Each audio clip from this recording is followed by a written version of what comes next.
Coming up next on The Voice of Alabama Politics, ASU receives an audit, the latest in the Speaker's saga. Chairman Bill Armistead from the GOP is here with us.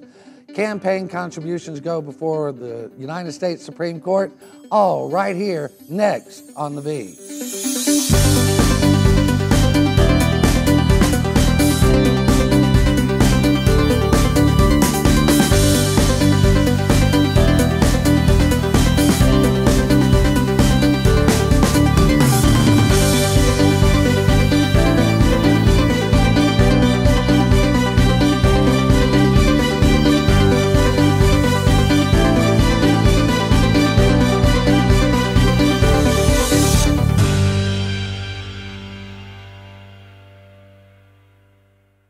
Welcome to The V. I'm your host, Bill Britt. Joining me today, the V team.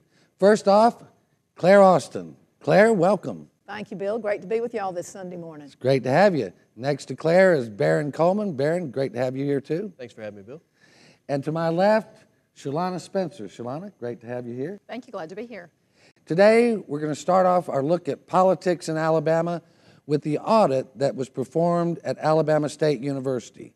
The governor of the state called a special audit after Dr. Silver, the former chief of the school, was ceremoniously removed. Bill, let me interrupt you there first. Let's don't call it an audit. In fact, on the very front of the document that was published by the governor's office, it says it is a preliminary update. In the first page, the report says this is a preliminary update. It puts it in big, bold, capital letters. It says it's not to be relied on, it's incomplete, it's ongoing, and I think that's an important distinction. You're just reading the news clips and the headlines because all the newspapers say ASU audit released. Well, and I think they all say that because it was ordered as an audit. And, right. And the law firm representing ASU seems to be obstructing in such a manner that they can't complete the audit, which is why I think the governor's office may have released the preliminary report as the quote-unquote audit. Well, and I agree, and as one who falls prey to the media myself, I've been calling it audit all along, so we need to change that phrase altogether. Is that what you're saying? We do, and I think it's important to understand, especially from a defense perspective, and y'all know I'm a defense lawyer, is you start looking at the findings in the report that has been made, and there are holes. They've got a lot of allegations that are contained in there that are based, I understand, on rumor, and there are a lot of figures that have not been nailed down, and because you said there's a law firm involved, they have not received all of the documents yet. And so I think we have to. Well, it seems to their great frustration they haven't received it. I mean, if you read this thing, and I did, when it came out, I sat down and read all 36 pages. I would love to see the exhibits. I still have not found the exhibits. But I read the report through, and man, it just seems like turn after turn after turn, this law firm that's representing ASU is just throwing a roadblock every step of the way. Well, you've got some of the most high-powered attorneys in the state. I mean, these are legends that are representing ASU. you do. They do have a very fine legal team. You have UW Clemon, who is a former federal judge in Birmingham and is a fine man and a fine lawyer. I've seen Joe Espy's name. I've seen Bobby Siegel's name. So they really do have top-tier folks that are involved in this case. Well, they're pulling out the top-drawer lawyers because there's a lot that's gone on there. I mean, you just look at the board of trustees that sit there and it's either their spouse or their children or their children's wives receiving all these contracts, and this is exactly what we deal with in state government, and this is why people do not have trust in government and these public institutions. Well, do you think that ASU is being unfairly targeted, or is it just that their time has come? No, I don't think it's being unfairly targeted. I think that the 36-page report, not audit, is pretty clear that there are some egregious things going on. But can we use the word egregious, frankly? Because right now we don't know. The report, FSS's report, even says we don't have all the documents. We haven't had access to all the information, and so the report is incomplete. Well, there's a lot of smoke. There may not be fire, but there's a whole lot of smoke. Well, it just appears when you start talking about $2.5 million of misused money, and then one of the board members says, oh, well, that was 99%, most of the money was spent well, but that 2.5 may have been misused. I mean, the average person cannot comprehend that, nor can they relate to that. And I will point out that this is Mike Hubbard's law firm that they're using, ASU too. Oh, interesting. I mean, I think there's a connection there that's too rich to let pass. Well, any final thoughts on the Legislative funds ASU? these universities? Here's what I would say. Wait until all the facts come out. Having been involved in some high publicity, high profile cases, I think it's important that the first facts that you see rolled out in the media are not the final story. And so I do think that we owe it to the Board of Trustees, we owe it to the university itself to wait until the rest of the story is told. Not an audit, right? As Paul Harvey would say. And traditionally, most good lawyers don't want to play their litigation team in the media, but then some lawyers try, on the other hand, to play their defense's case in the media. And that's, I think, what we're seeing some of that go on right now. Well, we reported this week at the Alabama Political Reporter that Mike Hubbard got a $1 million plus loan, a signature loan. We think it may be related to his hiring J. Mark White, one of the top white-collar criminal defense attorneys. We don't know for sure, but Speaker Hubbard is sounds like he's gearing up for a legal battle royale. Well, again, it's the same firm that we just talked about at Alabama State there, and so you begin to see maybe why he hired this law firm. And it is because this is a very aggressive law firm. They're very, very skilled and talented at what they do. They understand when they're dealing with a scandalous topic, and they understand how to fight it. They're very, very good at that. And he made an excellent choice. It's not just Mark White's firm either. You have Jim there's Pratt, a whole host of lawyers across the state. And Mr. Pratt, who is with Hare Wynn, is an excellent lawyer in his own right. He's a member of the Inner Circle, which some of you may know is the top 100 lawyers, trial lawyers in the country. Yeah, and I think it's also interesting that there's a former DA that worked for somebody in St. Clair or Blount County that's kind of maybe not a high-profile person, but his name has been added to the list of lawyers. That's coincidental, it appears to me. It certainly doesn't look like the sort of team that you would assemble for a defamation lawsuit, which is what we have we've heard in the press at least so far.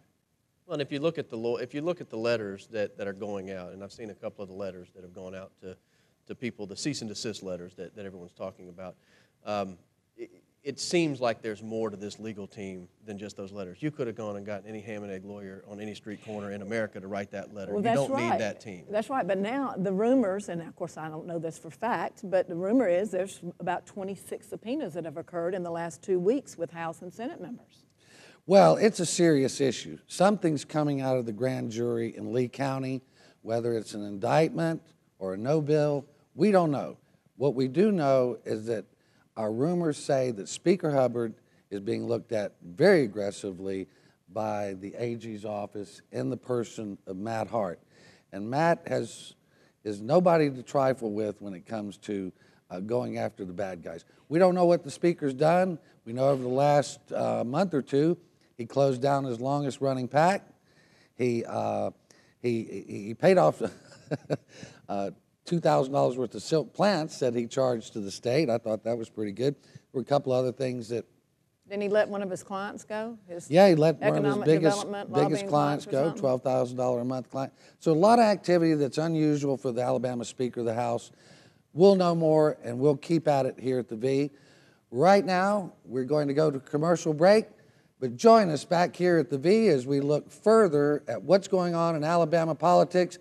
Bill Armistead is our guest. Thanks. Stay put.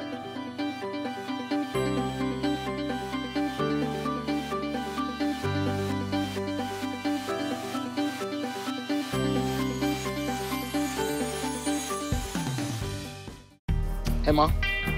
I got the job. You've got the job. Welcome aboard.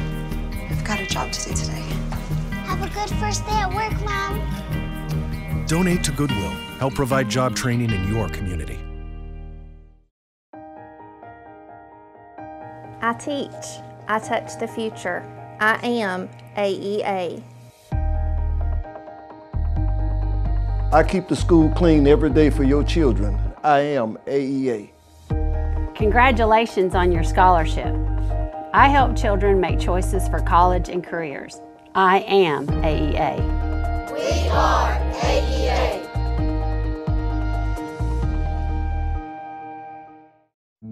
In the small town of Elmira, New York, a boy was born into an all-American family. The odds of him achieving his dream in the fashion industry? 1 in 23 million. The odds of having a child diagnosed with autism? 1 in 88. I am Tommy Hilfiger, and my family is affected by autism. Learn more at autismspeaks.org/signs.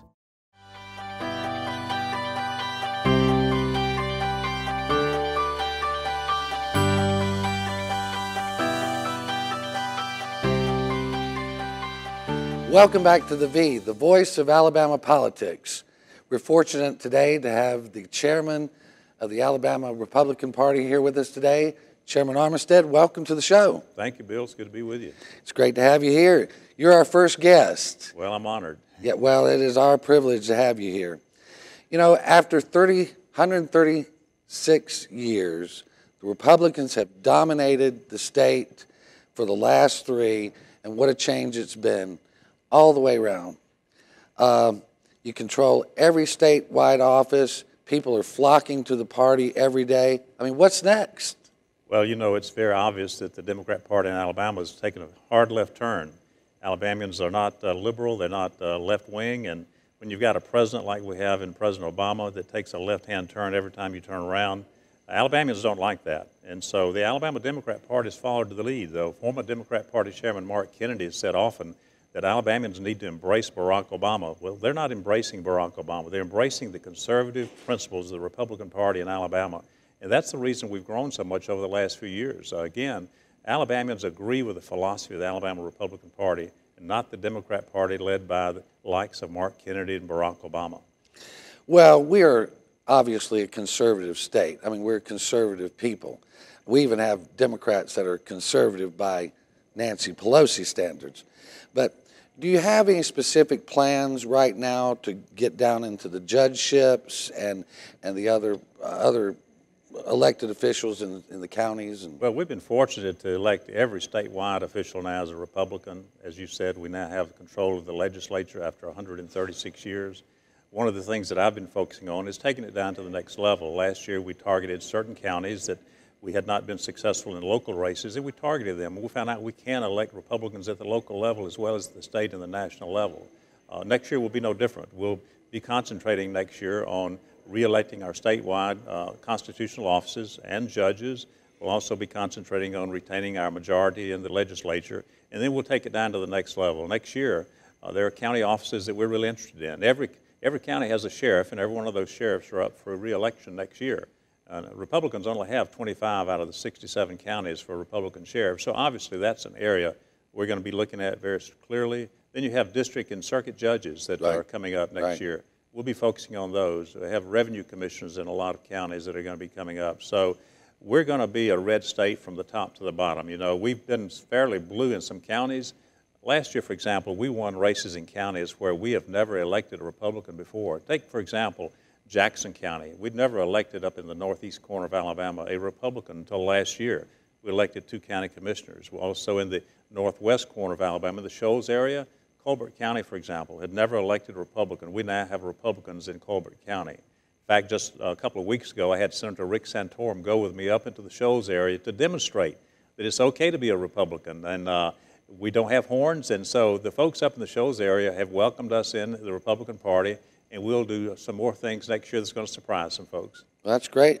One of the things that, you know, we have faced, the Republican Party, of course, has faced, is folks switching from the Democratic Party to the Republican Party. We see that happening, and I think we'd be foolish to believe that all of them had a total change of heart. But we do have a big tent, and we want people to come into the party. How is it that you're dealing with those who switch parties, those who've all of a sudden seen that the Republican Party is where they want to go? What are you seeing? How is this changing the party? Are we growing just to grow, or are we growing on principle as well? Well, I said when I was elected chairman back in 2011 that I thought one of the challenges we would have is having Democrats join our party that didn't really share our conservative philosophy. And so we've really welcomed the conservative Democrats in our party that do share our philosophy. There are others, though, that are opportunists that would like to have the Republican label now, since that seems to be a better label in Alabama than the Democrat label, and they're coming over. And what we'll have to do is make sure that in the primary we identify those Democrats that are in Republican clothing, and we do have a plan for doing that. We know that Democrats are looking to enter the primary. In fact, former Democrat Party Chairman Mark Kennedy, who now heads up Democrat majority effort, says he will be endorsing Republicans in the Republican primary. Now, I don't know that I've ever seen a Democrat Party official endorse Republicans in Republican primary. So when you have that happen, you know something's up. And so we're going to be watching for that. I would think that'd be the kiss of death, but I mean, maybe he thinks that's a good idea. Well, I think that's a way that he thinks he can bring Democrats into the Republican primary and elect Democrats in a Republican primary. Well, that's not going to happen. I know the tricks. I know what they're up to, and I'm prepared to identify folks that are playing in our primaries. So the thing that I want to focus on is we have Alabamians are a conservative group of folks. The Republican Party is conservative. We don't want to be watered down by liberal Democrats coming into our party trying to be elected as Republicans when they're really not. So we have a plan to identify those, and we'll be very careful to make sure the voters of Alabama know a real Republican from a pretend Republican.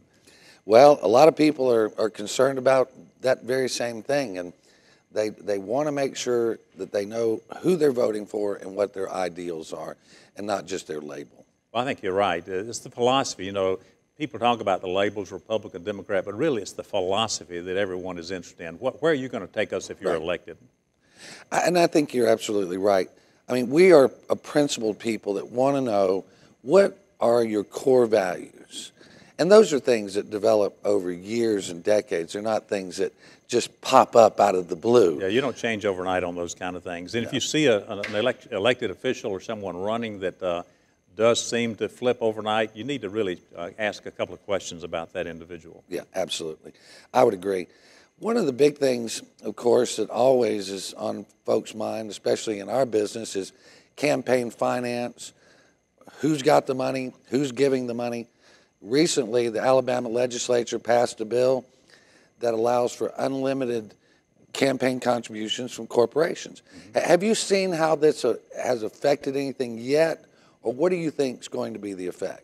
Well, first of all, I think it's the leveling of the playing field where corporations are not limited in what they can contribute. For example, other organizations like unions, they're able to give unlimited amounts to candidates, and businesses should be able to do the same thing. The Alabama Education Association is the teacher union. They can give unlimited amounts of campaign contributions. So corporations should be able to do the same thing. So I think it's just going to create a level playing field.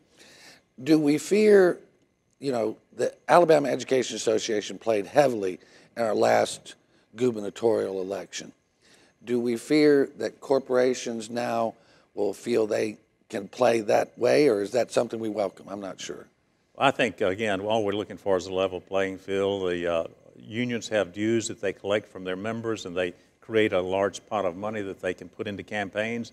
Businesses typically will sometimes have a PAC that they get contributions from their employees, or they can just give corporate money. So I think it's a good thing that corporations can contribute just the way unions can, and I think it's going to be good for Alabamians. I think the voters of Alabama will be the ones that will benefit from this. Well, there's a lot about free speech that is on the minds of folks today, especially when it comes to campaign contributions. You've been around for a little while in the Republican Party. You know a lot about what's going on. Spencer Backus is not going to choose to run for re-election. Right. What about you? I love being party chairman, and I plan to be party chairman for a while to come yet. All right, we're glad to have you. Thank you for being with us today. Thank you, Bill. Great being with you. Thank you, sir.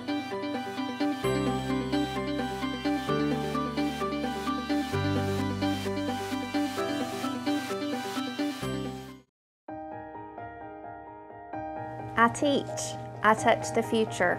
I am AEA. I keep the school clean every day for your children. I am AEA. Congratulations on your scholarship. I help children make choices for college and careers. I am AEA. We are AEA.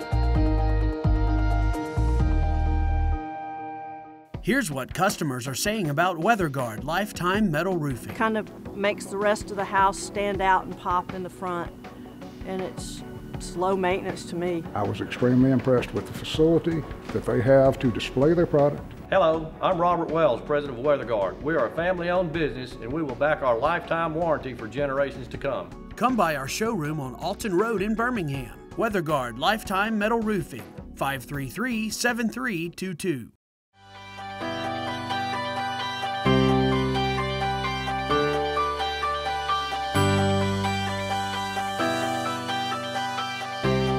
Welcome back to the V, the voice of Alabama politics. Glad you're joining us today. Our guest has been Bill Armistead.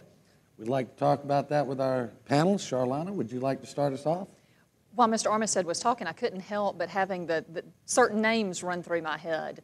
Kay Ivey, Richard Shelby, Bobby Bright, Tom Watley, Parker Griffith, Artur Davis. These are folks that are exactly the kind of people that Chairman Armistead was talking about rooting out of the Republican Party, people who are party switchers, Democrats. Right, and I think that, you know, that's what I asked him afterwards on the side. I said, this is going to be really hard to do because here we have, like, for instance, Judge Fielding, who is a current state senator, was elected as a Democrat, but we enticed him, brought him into the Republican Did you say Party. brought or brought? Oh, excuse me. We invited him to become a member. I'm sorry.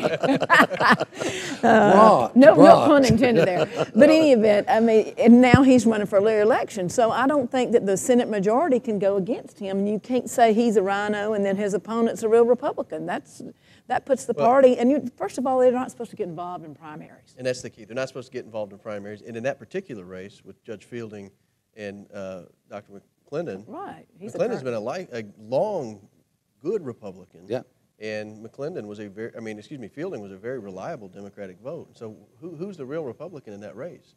You know, I'm afraid, and this is something I pointed out to Chairman Armistead afterwards, I'm afraid we have two different definitions of what is a true Republican. Some people are saying true Republican is the more conservative candidate. Others are saying it's who's loyal to the leadership, Mike Hubbard, Del Martian, and that group. But that's just the problem. It should be loyal to principle, not to a specific vote that a specific leader wants us to have.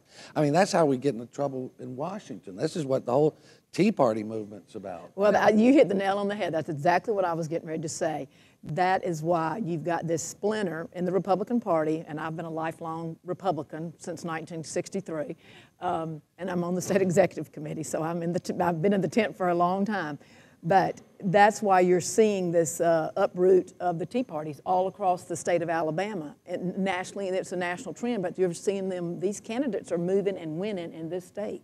And it's because of these fractions within the party. And the tent has two halves now. You have the Tea Party brand of Republicans, and you have the conservative mainstream sort of establishment Republicans, like you see in the race down between Bradley Byrne and Dean Young. Yep, you've got the firebrand candidate, who is the Tea Party representative, and you have the candidate who is the establishment, conservative, mainstream Republican. But he was a former Democrat 8 years ago. Right. But I think it's very dangerous when we set our standard for what is a true Republican on, are you a reliable vote with the Republican majority? Because if that's the standard, we're in a lot of trouble. Yeah. There's no principle behind being a reliable vote. Because the same guy who's a reliable vote with you today was a very reliable vote for the other side yesterday, and he can be so again tomorrow. And he may stab you in the back when you're not watching. Well, the other thing here is money. You know, money's the mother's milk of politics, and a lot of money is going to be pumped into these races. I think that you see, like Alabama 2014 PAC, they're there to play in the primaries, not the Republican committee, the state committee. And I think this whole thing on campaign finance is getting a little crazy. And we may see that change in the next election. There's a case that's pending before the U.S. Supreme Court right now that was argued just a couple of weeks ago, McCutcheon versus the Federal Elections Commission, which looks to do for individual campaign contributions and candidate committee contributions what the Citizens United case did by opening up the top off of contributions. And there's a lot of misconceptions about that case. A lot of people say, oh, well Sean McCutcheon wants to uncap how much money can be given to an individual candidate. Right. That's not what the case is about at all. What he's saying is, I should be able to give to as many candidates as I want. If I want to support 100, I can support 100 within the $2,600 annual cap, but I should be able to support 100 candidates if that's what I want to do. That's what the case was about. And there's a lot of misconception about the case. Well, it's quite interesting that Alabama's in the forefront of Federal Elections Commission and giving money and donating money, and here we are in the Alabama Supreme Court with that. And just like you mentioned, the president said, oh, well, if you take the limits off of, you don't cap it, then the average American cannot participate in the election cycle. Well, I mean, I'm one that worries about too much money. I worry about too too much influence. We see every day in the halls of the State House where there's a lot of money that influences votes. Now, that might be good and it might be bad. I don't want to limit free speech, but I worry about it. And I don't know what to think, really. And that's the concern with removing the cap on these aggregate limits, is that this is not money that's going into a PAC or into a party. This is money that is going directly to a candidate or a candidate's committee. And so the concern is that this is a direct line of contact, a direct line of communication with a candidate.